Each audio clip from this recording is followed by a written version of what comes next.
చాలామంది అంటారు ఇది సాక్షి పత్రిక. ఇది సాక్షి పత్రిక కాదండి, ఇది ఒక కరపత్రిక.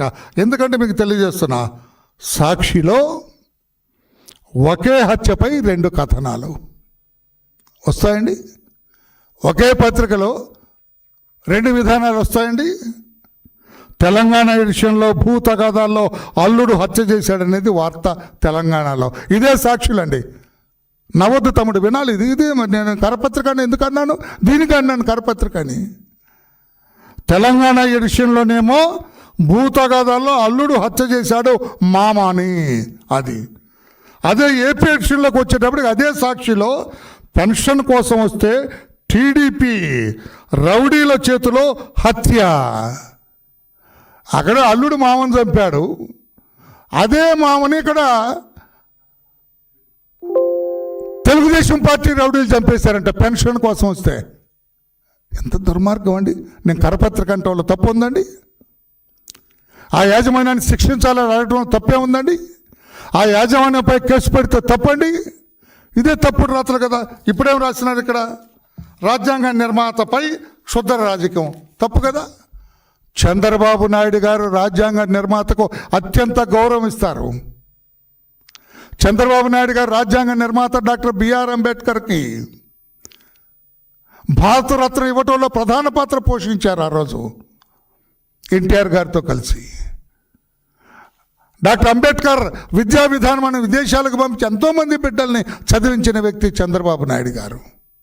అంతేగాని నీలాగా డిస్ట్రక్టర్ కాదు అని చెప్పి కూడా జగన్మోహన్ రెడ్డి గారికి నేను ఒకసారి తెలియజేస్తూ, అసలు ఎస్సీ ఫైనాన్స్ కార్పొరేషన్ ఏమైందండి మీరున్నప్పుడు? జగన్మోహన్ రెడ్డి గారు పేద దళితుల పట్ల మొసలి కన్నీరు కారుస్తున్నారు. ఎస్సీ కార్పొరేషన్ ఏమైంది మీరున్నప్పుడు? నిర్వీర్యం అయిపోయింది ఎస్సీ కార్పొరేషన్. ఒక్క లోన్ కూడా ఇవ్వలేదు. ఇప్పుడే 314 కోట్లు ఎస్సీ ఫైనాన్స్ కార్పొరేషన్ కింద 341 కోట్ల రూపాయలతోటి ఇప్పుడు ఎస్సీ లోన్లు ఇస్తున్నారు. 20,692 మంది దళిత లబ్ధిదారులకి 341 కోట్లతోటి ఇస్తున్నారు. మీరు 5 ఏళ్లలో 1 లక్ష రూపాయలు కూడా లోన్లు ఇవ్వలేదు. మీరా చంద్రబాబు నాయుడు గారిని ఆక్షేపించేది? మీరా చంద్రబాబు నాయుడు గారిని తప్పుపట్టేది? డాక్టర్ అంబేద్కర్ గారికి అత్యంత గౌరవం ఇచ్చేది చంద్రబాబు నాయుడు గారు. దళిత వర్గాల ఆశాజ్యోతి చంద్రబాబు నాయుడు గారు. వీళ్ళ అభ్యున్నతి కోరుకునేది చంద్రబాబు నాయుడు గారు అని చెప్పి కూడా తెలియచేస్తూ, ఇటువంటి తప్పుడు రాతలో రాయొద్దని చెప్పి ఇదో మీరు ఒకసారి చూపిస్తున్నా. పెన్షన్ కోసం పాశవికంగా హత్య. ఇది ఎక్కడిది? పొరుగు రాష్ట్రాల్లో తలదాచుకున్న ప్రాణం తీశారు. పల్నాడు జిల్లా పశువేములు అని చెప్పి, ఇదేమో విజయవాడ ఆంధ్రప్రదేశ్ ఎడిషన్. ఇది సాగర్లో కిడ్నాప్ అయిన వ్యక్తి హత్య, భూ విధాల కారణంగా అంతమొందించిన అల్లుడు. ఇది తెలంగాణలో. ఇది ఫ్యాక్ట్. ఇది కరపత్రిక యాక్షన్. నా కుడి చేతిలో ఉన్నది కరపత్రిక, తప్పుడు రాత. టీడీపీ రౌడీలు వెళ్ళి పెన్షన్ కోసం వస్తామని ఆయన చంపారంట. ఇదేమో అల్లుడు కుటుంబ తగాదాల్లో అల్లుడు చంపాడు. ఇది నిజం, ఇది ఫ్యాక్ట్.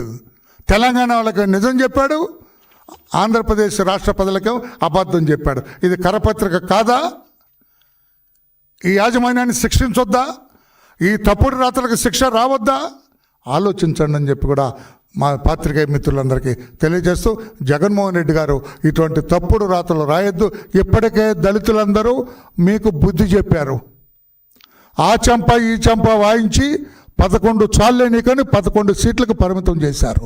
ఆ 11 కూడా లేకుండా చేసుకోవద్దని జగన్మోహన్ రెడ్డి గారికి నేను తెలియజేస్తున్నా. Thank you everybody.